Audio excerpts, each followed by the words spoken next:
Hi hello friends, welcome to our channel. మీరు కనుక నా ఛానల్ ఫస్ట్ టైం చూస్తున్నట్టయితే లైక్ చేయండి, షేర్ చేయండి, తప్పకుండా సబ్స్క్రైబ్ చేసుకొని పక్కనే ఉన్న బెల్ ఐకాన్ క్లిక్ చేయండి. ఇక ఆలస్యం చేయకుండా స్టోరీలోకి వెళ్ళిపోదాం. ఇక రూమ్ నుండి బయటకు తీసుకువస్తూ డైనింగ్ టేబుల్ దగ్గర కూర్చోబెట్టి ఆమెకు ఫుడ్ ప్లేట్లో వడ్డిస్తూ ఉంటాడు రామ్. ఇక అప్పుడే అక్కడికి వచ్చిన నేహ, భైరవి ఇద్దరు కూడా వాళ్ళ వైపు సీరియస్గా చూస్తూనే డైనింగ్ టేబుల్ దగ్గరికి వచ్చి కూర్చుంటారు. ఇక అలా కూర్చొని ఏమైంది ఏంటి అని ఏమీ తెలియని వాళ్ళ అడుగుతూ ఉంటే, అది నిన్న వంట చేద్దామని కిచెన్లోకి వెళ్తే చేయి కాలింది అని చెప్తుంది సిరి. ఆ మాటకి ఓహో అవునా, మాకు తెలీదు, ఏమైందో అనుకున్నాం అని ఆశ్చర్యంగా అడగడంతో, నిన్న చెప్పాను కదా చెవులేమన్నా దొబ్బినియా అని అడుగుతాడు రామ్ భైరవిని, నేహాని. ఇక ఆ మాటకి వాళ్ళు కోపంగా అతని వైపు చూస్తూ ఉంటే అది ఏమీ పట్టించుకోకుండా సైలెంట్గా కూర్చొని సిరికి తినిపిస్తూ ఉంటాడు. ఇక ఆమెకు పూర్తిగా తినిపించేసి అతను కూడా తినడం పూర్తి చేసుకుంటాడు. ఇక ఇద్దరూ తినడం అయిపోయిన తర్వాత, మీరు ఇంటి దగ్గర జాగ్రత్తగా ఉండండి, ఫుడ్ అది చిన్నవాళ్ళ అమ్మ వండి పంపిస్తుంది, అది తినండి, ఎవ్వరు వంటగదిలోకి వెళ్ళి ప్రయోగాలు చేయకండి, అర్థమైందా అని చెప్పి అక్కడి నుండి సరే ఈరోజు నేను సిరిని హాస్పిటల్కి తీసుకువెళ్తున్నాను అని చెప్తాడు. ఆ మాట విన్న వెంటనే హాస్పిటల్గా ఎందుకు, ఎంత చిన్న గాయానికే అని నేహ అనగానే కోపంగా ఆమె వైపు చూస్తూ, చిన్నదో పెద్దదో చెప్పాల్సింది నువ్వు కాదు, డాక్టర్, కాబట్టి నువ్వు మూసుకొని నీ పని చూసుకుంటే మంచిది అని చెప్పి సిరిని తీసుకొని రూమ్లోకి వెళ్ళిపోతాడు. ఇక సిరిని ఫ్రెష్ చేయించి ఆమెకు డ్రెస్ వేసి తల దువ్వి బొట్టు పెట్టి ఆమెను నీట్గా రెడీ చేయించి కూర్చోబెట్టి అతను ఫ్రెష్ అవ్వడానికి వాష్రూమ్లోకి వెళ్తాడు. ఆమె మనసులో అనుకుంటూ ఉంటుంది, అయితే అయింది కానీ చేతికి గాయం మాత్రం బావ మెల్లమెల్లగా నా మీద కోపం తగ్గి అతని ప్రేమ చూపించడం మొదలుపెట్టాడు, అమ్మయ్య అని మనసులో గట్టిగా అనుకుంటుంది. ఇక ఆమె అలా అనుకుంటూ ఉండగానే వాష్రూమ్ నుండి టవల్ మాత్రమే కట్టుకొని రామ్ బయటకు వస్తూ ఉంటే అది చూసి కళ్ళు రెండు పెద్దవి చూసుకొని అతని వైపు చూస్తూ ఉండిపోతుంది. ఇక రామ్ తల తుడుచుకుంటూ మిర్రర్ ముందుకు వెళ్ళి నుంచోగానే వెనక అతన్నే చూస్తూ కనిపిస్తుంది సిరి. అతని 6 ప్యాక్ బాడీ, కండలు తిరిగిన దేహం, తెల్లటి మేనిఛాయ అతని వశమైపోతూ ఉంటే అలా చూస్తూ ఉన్న సిరి వైపు తిరిగి ఒక్కసారిగా, ఏంటే అలా చూస్తున్నావు, తినేస్తావా ఏంటి అని అనగానే, అదేం లేదు అని అంటూ తల పక్కకు తిప్పేసుకుంటుంది. ఇక రామ్ మాత్రం చిన్నగా నవ్వుకుంటూ వార్డ్రోబ్ దగ్గర డ్రెస్ చేసుకొని సరే పద ఇక హాస్పిటల్కి వెళ్దాం అని అంటాడు. ఆ మాటకి హాస్పిటల్కా, ఎందుకు బావా, వద్దు, ట్యాబ్లెట్స్ తీసుకురా, నేను వేసుకుంటాను, నాకు ఆ హాస్పిటల్ అన్నా ఇంజెక్షన్ అన్నా చాలా భయం అని చెప్తూ ఉంటే, అంత లేదు, నువ్వు కాదు చెప్పాల్సింది, డాక్టర్, పద అని అనగానే సరే అని అంటూ తల ఊపుతూ అతనితో పాటు బయటకు వస్తుంది సిరి. ఇక సిరి రామ్ రూమ్ నుండి బయటకు రాగానే అది చూసిన నేహ, భైరవి, అన్నయ్య మేము కూడా వస్తాం అని అనగానే సిరి వాళ్ళ వైపు చూస్తూ ఉంటే రామ్ కూడా అటువైపు తిరిగి, ఏంటి మేమేమైనా సినిమాకి షికార్కి వెళ్తున్నాం అనుకుంటున్నారా, మీరు కూడా వెంటబడి రావడానికి, మేము వెళ్ళేది హాస్పిటల్కి, మధ్యాహ్నం నుంచి వచ్చాక కావాలంటే ఈవినింగ్ ఎక్కడికైనా బయటకు తీసుకువెళ్తానులే అని అనగానే, నిజమా బావా అని అడుగుతుంది నేహ. ఏ అని అనగానే, సిటీకి తీసుకెళ్ళి బావా, కొనుక్కోవాల్సినవి కొన్ని ఉన్నాయి పర్సనల్, ఇంకా చదువుకోవడానికి బుక్స్ అని అనగానే, చదువు అనగానే ఆమె వైపు వేడ్గా ఒక లుక్ ఇస్తాడు రామ్. ఇక ఆమె తల వంచుకొని, అంటే నాకు కాదు భైరవికి అని చెప్తుంది. సరేలే ఈవినింగ్ వచ్చాక తీసుకువెళ్తాను, రెడీ అయి ఉండండి అని చెప్పి కార్ దగ్గరికి వస్తారు.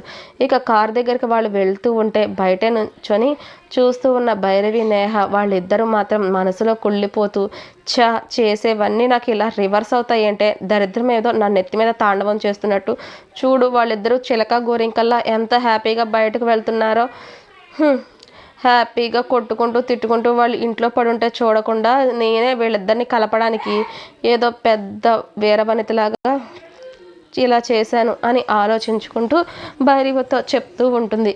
ఇక భైరవి చిన్నగా నవ్వుతూ, పోనీలే, ఎలాగైతేనే రాత్రి వాళ్ళిద్దరి మధ్య మాత్రం ఏం జరగకుండా ఆపేవు కదా, ఇంకెందుకు భయం అని అనగానే, అది ఒకటేనే హ్యాపీనెస్ ఇంత దాంట్లో అని చెప్పి అంటుంది.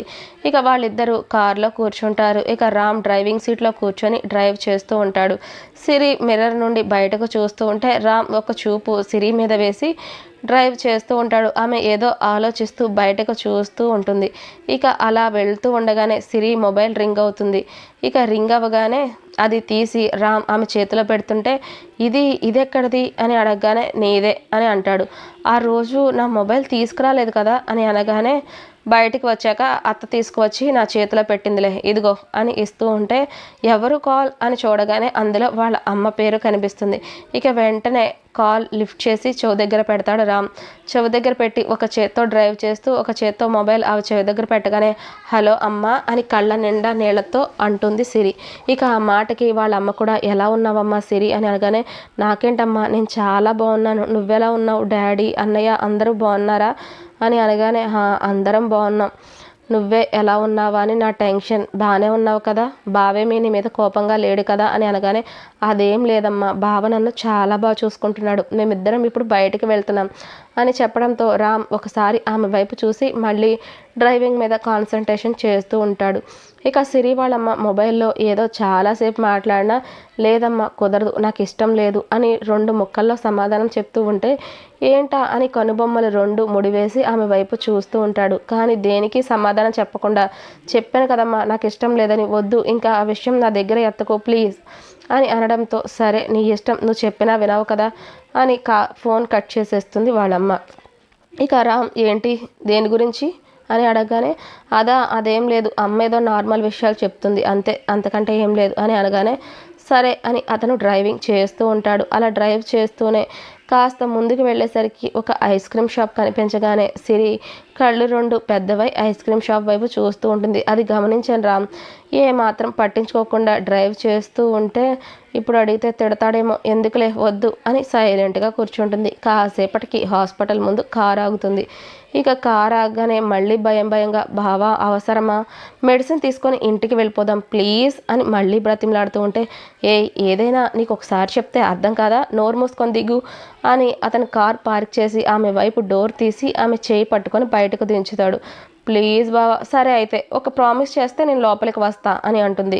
ఏంటో అంత పెద్ద ప్రామిస్ అని అనగానే అంటే నాకు ఇంజెక్షన్ అంటే చాలా భయం కదా, లోపలికి వెళ్ళాక డాక్టర్తో ముందే నువ్వు చెప్పాలి మెడిసిన్ మాత్రమే ఇవ్వండి ఇంజెక్షన్ చేయొద్దు అని అనగానే అక్కడికి వెళ్ళాక చూద్దాంలే కానీ పద అని అంటుంటే ప్లీజ్ బావా అని ఏడుపు మొహం పెట్టుకొని అతని వెంట నడుస్తూ ఉంటుంది. ఇక రిసెప్షన్లోకి వెళ్ళి ఆల్రెడీ రామ్ అపాయింట్మెంట్ తీసుకోవడంతో వెంటనే డాక్టర్ దగ్గరికి పంపిస్తారు రామ్ని సిరిని.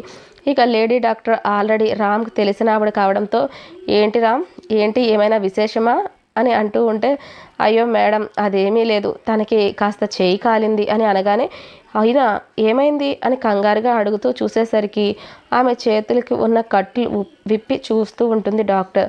చేతులు పూర్తిగా కాలిపోయి స్కిన్ కూడా లేచిపోయి ఎర్రగా పుండులా కనిపిస్తూ ఉంటే అబ్బా మరీ ఇంత ఘోరంగా ఎలా కారిపోయిందిరా, ఏమైంది అని అడుగుతూ ఉంటే నేనే కిచెన్లోకి వంట చేద్దామని వెళ్ళి వేడివేడిగా ఉన్న గిన్నె చూసుకోకుండా పట్టేసుకున్నాను డాక్టర్, ఇలా కాలిపోయింది అని అనగానే అదేంటమ్మా కాస్త చూసుకోవాలి కదా అని ఆవిడ కూడా కాస్త మందలింపుగా చెప్తుంది. ఆ మాటకి ఇక ఏమీ మాట్లాడకుండా సైలెంట్గా కూర్చుంటుంది సిరి. సరే ఇలా రా ఇటు పక్కన కూర్చో అని ఆమె వైపు కూర్చొని పెట్టుకొని నర్సుని పిలిచి ఆమె హ్యాండ్ క్లీన్ చేయడానికి డెటాల్ ఇంకా అన్నీ తీసుకురమ్మని చెప్తుంది. ఇక ఆమె హ్యాండ్స్ని పట్టుకొని డాక్టర్ క్లీన్ చేస్తూ ఉంటే మంట పుడుతుంటే గట్టిగా అరుస్తూ ఏడుస్తూ ఉంటుంది. ఇక వెంటనే చైర్లో నుండి లేచి రామ్ ఆమె దగ్గరికి వెళ్ళి నుంచోగానే ఆమె ఒక చేత్తో అతని నడుము చుట్టేసి ఆమె అతని పొట్టలో తలపెట్టుకొని బాబా ప్లీజ్ వద్దు మంట పుడుతుంది ఇలాగే వదిలేమను అని చెప్తుంటే లేదురా 5 minutes అయిపోతుంది కదా ఇంకేం లేదు, ఆల్రెడీ ఒక హ్యాండ్ క్లీన్ చేశారు, కట్టు కూడా కట్టేస్తున్నారు చూడు, ఏం కాదు నా బంగారం కాదు ప్లీజ్ నా బుజ్జి అని బుజ్జగించి చెప్తూ ఉంటాడు రామ్. ఇక అలా కాసేపటికి 2 hands నీట్గా క్లీన్ చేసి దానికి ఆయింట్మెంట్ రాసి కట్టులు కూడా కడుతుంది డాక్టర్.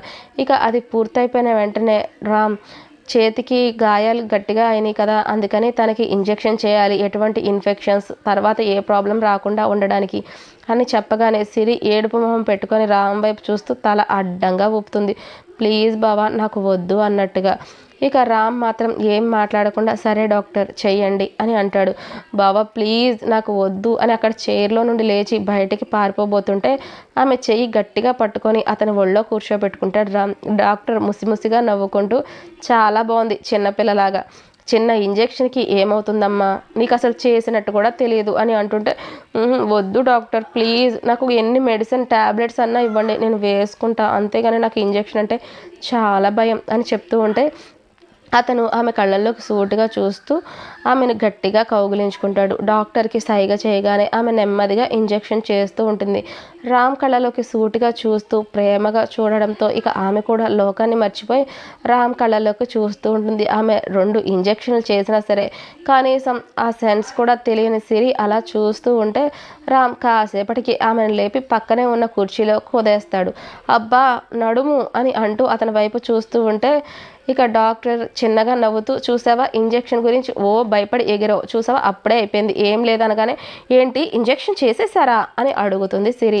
చేసేసి చాలాసేపు అవుతుంది, నువ్వు మీ భావం ప్రేమలో మాయలో పడిపోయి నేను ఇంజెక్షన్ చేసింది కూడా తెలియలేదు నీకు అని చెప్తూ కొన్ని మెడిసిన్స్ రాసి ఇచ్చి కాసేపు నువ్వు బయట వెయిట్ చేయి అని చెప్తుంది డాక్టర్. ఇక ఆమెను బయట వెయిట్ చేయమని చెప్పగానే ఆమె ఎందుకో భయపడుతూ ఎందుకు డాక్టర్ నాకేమైనా అయ్యిందా అని అడుగుతుంటే చిన్నగా నవ్వి ఏం కాదులే నువ్వు వెళ్ళి బయట కూర్చో అని చెప్పగానే ఇక రామ్ కూడా సరే వెళ్ళు అని కళ్ళతోటే చెప్తాడు. ఇక ఆమె బయటికి వెళ్ళి కూర్చొని రామ్ డాక్టర్తో మాట్లాడుతూ ఉంటాడు. ఏంటి డాక్టర్ ఏమైంది అని అనగానే హ్యాండ్స్ బాగా కాలినాయి కదా, ఈ ఇంజెక్షన్స్ 3 డేస్కి ఒకసారి చేయాలి, మళ్ళీ ఇప్పుడు నేను ఇంజెక్షన్ అని మీ మరదలతో చెప్పానంటే ఎగిరి గంతులేస్తుంది కాబట్టి సైలెంట్గా తీసుకువెళ్ళు, ఇదేమి పెద్ద ప్రాసెస్ కాదు, ఎలా చేయాలో నేను చెప్తాను నువ్వు చేస్తే సరిపోతుంది అని అనగానే అలాగే డాక్టర్ ఎలా చేయాలి ఏంటి అని చెప్పి మెడిసిన్స్ అన్నీ తీసుకొని కాసేపటికి బయటికి వస్తాడు రామ్. ఇక రామ్ రాగానే సిరి అక్కడెక్కడా కనిపించకపోవడంతో చాలా కంగారుగా అదంతా వెతుకుతూ ఉంటాడు.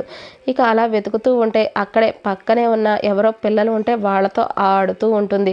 ఏయ్ తింగరి నిన్ను ఎక్కడ కూర్చోమన్నాను నువ్వు ఎక్కడ ఉన్నావు అని అనగానే హబ్బా బోర్ కొడుతుంది బావా, నువ్వేమో లోపల డాక్టర్తో బిజీగా డిస్కషన్ చేస్తున్నావు, మరి నేను ఒకదాన్ని బయట ఏం చేయను అందుకే ఆడుకుందామని ఇలా వచ్చా, ఏ కంగారు పడ్డావా అని అంటుంది. ఏం కాదులే పద అని అనగానే ఈ పాప చూడు ఎంత ముద్దుగా బాగుందో అని చెప్పి ఆమె బుగ్గలు ముద్దు పెట్టుకొని ఉంటుంటే ఆ పాప కూడా చిన్నగా నవ్వుతుంది. ఇక రామ్ కూడా ఆ పాప బుగ్గల్లాగి బాగుంది సరే పద అని అంటూ ఉంటాడు. ఇక రామ్ వెనకే సిరి వస్తూ అతను నడుస్తుంటే అతని వెనక పరుగులాంటి నడకతో నడుస్తూ బావా బావా అని పిలుస్తుంది. ఏంటి చెప్పు అని అంటూ మెడిసిన్ తీసుకోవడానికి వెళ్తూ ఉంటే అంటే మనకి కూడా రేపు ఫ్యూచర్లో పిల్లలు పుడతారు కదా అని అంటూ ఉంటే వియర్డ్గా ఆమె వైపు ఒక లుక్ ఇస్తాడు. ఆ లుక్కి అబ్బా ఇప్పుడంటే ఏం లేదు కానీ ఫ్యూచర్లో కూడా ఎలాగే ఉండం కదా అప్పుడు పుడతారు కదా అని అంటుంటే అప్పుడు సంగతి అప్పుడు చూద్దాంలే అని అంటుంటే అబ్బా అలా కాదు ఫస్ట్ మనకి పాప పుడతాడంటావా బాబా పుడుతుందంటావా అని అనగానే కోపంగా ఆమె నెత్తి మీద ఒక్క మొట్టిక వేసి మూసుకొని ముందు బయటికి పద, ఒక ఇంజెక్షన్కే అల్లాడిపోతున్నావు, రేపు పిల్లల్ని కనడం అంటే అంత ఈజీ అనుకున్నావా అని అనగానే అయినా పర్వాలేదు నేను కంటాను అని అంటుంది. కందుగాని దానికి చాలా టైం ఉందిలే కానీ పద అని మెడిసిన్ తీసుకొని ఆమెను తీసుకొని కారులో స్టార్ట్ అవుతాడు. ఇక ఇంజెక్షన్ చేసిన మత్తుకి ఆమె కాస్త మత్తుగా అనిపించి అతని భుజంపై తలవాల్చుకొని అలా నిద్రపోతుంది. ఇక అలా నిద్రపోతున్న సిరిని అలా కన్నార్పకుండా చూస్తూ తింగర్ది ఒక ఇంజెక్షన్కి ఓర్చుకోలేదు కానీ ఇది పిల్లల్ని కనేస్తుందంట అని చిన్నగా నవ్వుకొని అలా స్లోగా డ్రైవ్ చేస్తూ ఉంటాడు. కాసేపటికి డ్రైవింగ్ చేస్తూ ఒక దగ్గరికి వెళ్ళి కారు సడన్గా ఆపుతాడు. నిద్రలో మత్తుగా ఉన్న సిరిని సిరి అని పిలవగానే నెమ్మదిగా కళ్ళు తెరుస్తూ ఏంటి